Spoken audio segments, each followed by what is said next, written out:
Եվս երկու հարց տալ նախարարին։ Առաջի հարցը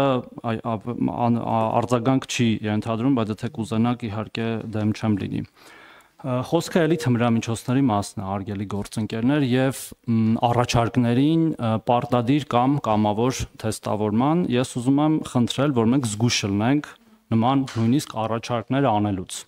որտեվ այդ առաջարկները բան ունեն, հատկություն ունեն երբեմն կատարվելու։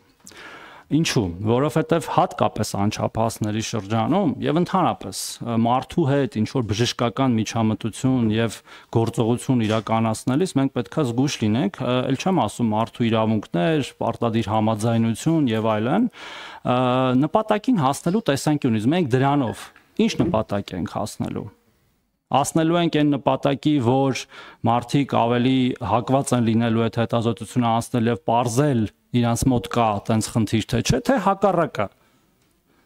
սկսելու են դիմադրել եւ թաքցնել այն ինչ որ իրականում կա։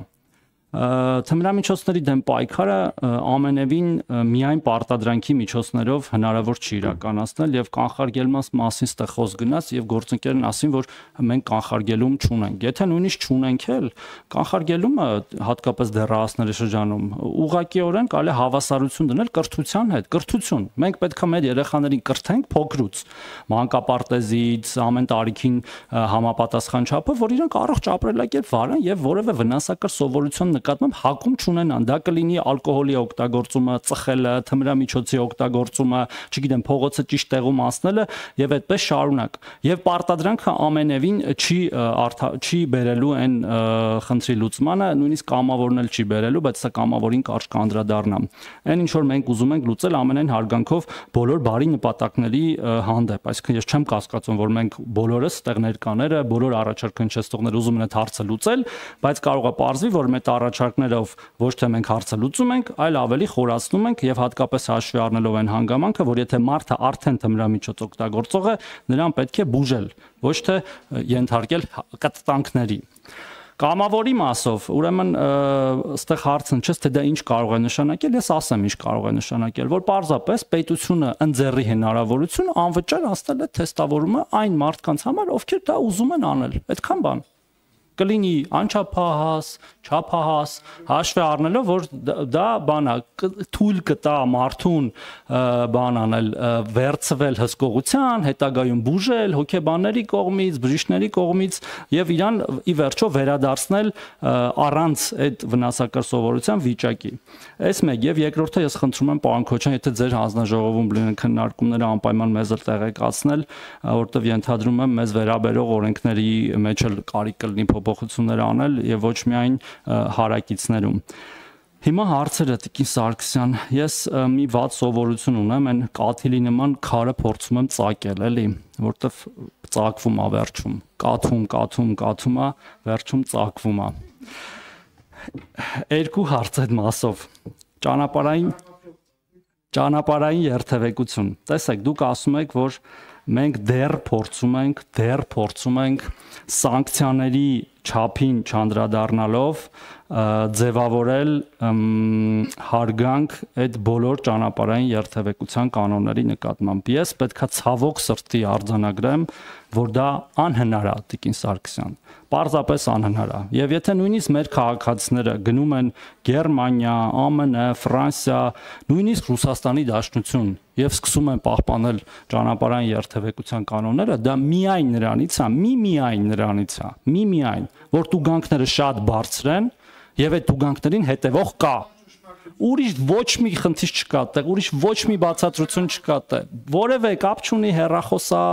ամրագոտիա, արագությունա եւ այլն, ալկոհոլի օգտագործումը եւ այլն։ Ուրիշ ոչ մի բան չկա տեղ, ոչ մի բացատրություն։ Եթե դա վերաբերում է չափահաս քաղաքացիներին, եթե դա վերաբերում է այո մեր մատաղ սերնդին, իհարկե պետք է կրթենք, բացատրենք,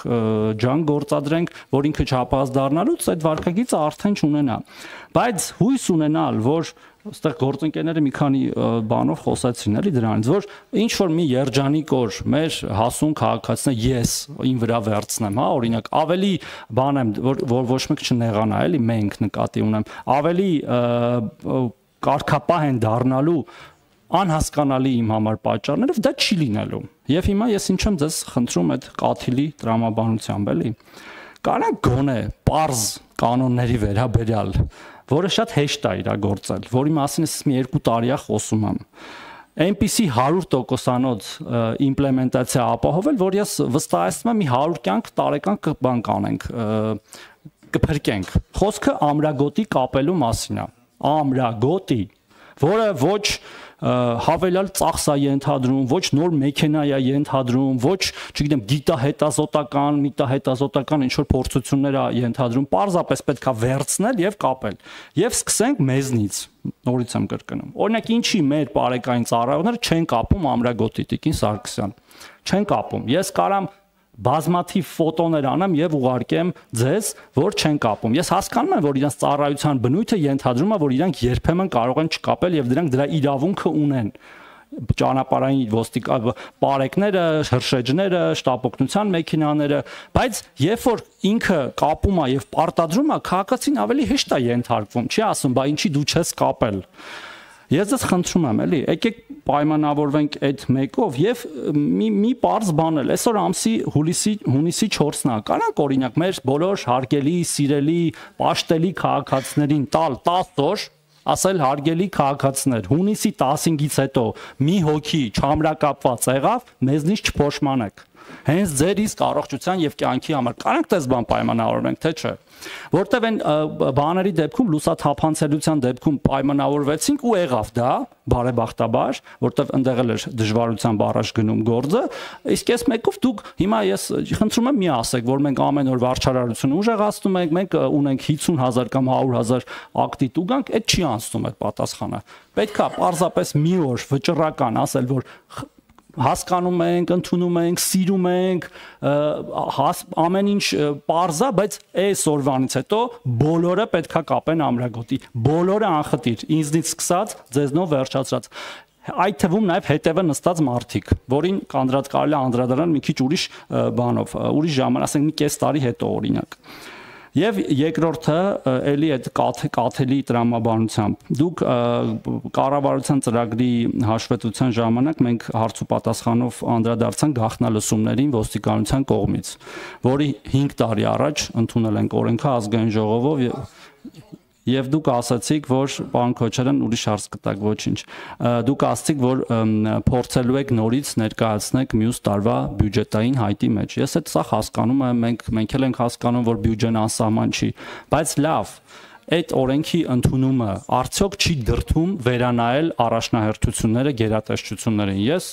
հասկանալով, որ դուք շատ ծախսեր ունեք, ընթացիկ, նորից ձեռքբերումների ինչ որ մեքենաների մասին խոսեցինք, այլ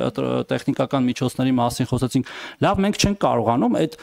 բանը, որը ընդունվել է ազգային ժողովով, պրիորիտետների մեջ բարձրացնենք մի քիչ, 1-2, եթե նույնիսկ ֆինանսների նախարարությունը ասի ձեր ՄԺԾ-ի հայտը ոչ թե 100%-ով են բավարարում, այլ 90%-ով են բավարարում, ինչպես անում է բոլորի դեպքում, այդ 90-ի մեջ էլ դա տեղավորենք եւ գոնե հունվարի 1-ից 26 թվականի կամ լավ կեսից, որտեվ մյուս տարվա բյուջեի մասն է խոսքը, այդ համակարգը այնուամենայնիվ ունենանք։ Շնորհակալություն։ Շնորհակալություն, պարոն Թորոսյան, ես մի բան հիշեցնեմ, տիկին նախարար, միջև դուք պատասխանեք, որ պարոն Թորոսյանը եւ ես միակարծիք ենք, երբ որ ճանապարհային խնդիրների հետ կապված օրինագիծ էր առաջարկում փոփոխություններ, մենք գնացինք այն ճանապարհով, որ այդ խստացումների, ֆինանսական խստացումների միջոցով փորձենք խնդիր լուծենք եւ շատ լավ փաստաթուղթ ծնվեց մեր փորձագետների հետ միասին եւ դա մենք դրեցինք մի կողմ, որպեսզի չխանգարենք օրինագիծ այդ պահին ներկայացնող մեր ընկերների առաջարկները, որպեսզի չխանգարենք իրար։ Պարոն Շան, դուք լավ գիտեք, որ շատ լավ փաստաթուղթ է ստացվել։ Եվ հիմա էլ մենք կարանք դրանք շրջանառության մեջ, որ լուծում է խնդիր, որտեղ համաձայն եմ պարոն Թորոսյանի հետ, որ եթե գրպանին չես խփում ցավոտ, ամրագոտի ասում ենք, հա, կանենք, բայց 5000 դրամն ուրիշ է, 20 կամ 30,000 ուրիշ է, մարդու համար, քշողի համար։ 60,000 ես խնդրել եմ տեղեկություն տան, ինչքան բան է արձանագրված, 60,000 ինձ նախորդ անգամ ասեցին, ամրագոտի հետ կապված։ Բայց պատկերացրեք 60,000-ին արձանագրել ենք, բայց բազմաթիվ մարդիկ չեն արձանագրվել, կամ այդ որ մի անգամ ուծեց էլի չի գցում, որտեղ բռնվի 5000 դրամ կմուծի, կողային ապակիները նախադեպ ունեցանք դատական համակարգում եւ այդ կողային ապակիները խնդրահարույց վիճակի մեջ հայտնվեց, որովհետեւ շատերը, երբ որ չմտնեցրած ապակիով բռնվում են, հետո դատարանում ոնց որ թե կարողանում են նախադեպային լուծման շնորհիվ, չէ, այդպեսի մի բան կա, պարոն Մկրտչյան։ Հա, խնդիր կա այդտեղ, այդ խնդիրը պետք է անենք, բայց փաթեթը, որը մենք շատ լավ փաթեթ է ստացվել մեր փորձագետների մասին, դա մենք քննարկենք ներքին գործերի նախարարության հետ եւ դա է ճանապարհը իմ խորին համոզմամբ, որովհետեւ մենք բոլորս ովքեր լինում են գործողումների մի հատ վթար չենք տեսնում։ Հայաստանում չկա օր, որ մի փողոցում չանցնես եւ իրար խփած չլինեն։ Երբ որ նայում ես, տեսնում ես էլի հեռախոսը ձեռքին է։ Կանայք թե տղամարդիկ, ես չեմ հավասարություն եմ դնում, բայց հեռախոսը փորձանք է բոլոր մեքենա վարողների համար, որտեղ նա ուշադրությունը կես վայրկյան կորցրեց, ինքը վթարային իրավիճակ առաջացնում։ Երբ որ ասում ես, չէ, ոնց որ եվրոպական երկրներում, Չինաստանում շատ բարձր թվեր են։ Երբ որ նա գիտի, որ բռնվեց, պետք է, չգիտեմ, $500 համարժեք գումար տա կամ 1000-ին, նա այլևս չի անի։ Կգտնի, որտեղ դա է վթարների մեծ մասի ուշադրությունը կորցնելը։ Էլ չեմ ասում, ես մեկ-մեկ կատակով ասում եմ, նույնիսկ շրթներ են քսում, մեքենա բարույց եւ այլն։ Բայց այս խնդիրը պետք է լուծվի։ Հա։ Ես խնդրեմ տիկին նախարար, այս երթևեկության այդ բլոկը եւ նաեւ փորձաշրջան մի հատ, այս 5000 դրամանոց արգելանքի գումարային, բայց անենք դա։ Շնորհակալություն, թեև շերտերը շատ էին, բայց անդրադառնամ, պարոն Թորոսյան, ես կարծում եմ, որ ոչ միայն դուք, այլ հատկապես ես կաթիլի միջոցով քարածակելու տրամաբանությամբ ենք առաջնորդվում, սա չի կարող քննարկման առարկա լինել, բայց պիտի նաև ընդունենք, որ քայլերի հաջորդականության հարց կա, առաջնահերթությունների հարց կա եւ մի շարք այլ հարցեր։ Հիմա կամավոր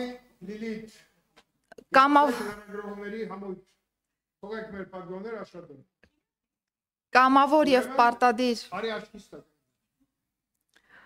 Կամավոր եւ պարտադիր թեստավորման մասով ես համաձայն եմ, դրա համար ռազմավարության մեջ գրված է գաղափար, որ դիտարկենք անչափահասների շրջանում հնարավոր թեստավորման հարցը, բայց որևէ ձևով մատնանշված չէ, որ օրինակ այ պարտադիրը կամ կամավորը եւ կամավորի սկզբունքը հենց ձեր նշածն է, պարոն Թորոսյան, որ պետությունը տալիս է հնարավորություն անվճար թեստավորումը իրականացնելու եւ արդյունքների հետ կապված բնականաբար ուղղակի իր տեսադաշտում նաեւ պահելու, որովհետեւ վաղուց արդեն թմրամիջոցների օգտագործումը որևէ մեկի անձնական լոկ հարցը լինել չի կարող, եթե երկրում մենք դժգոհում ենք թմրամիջոցների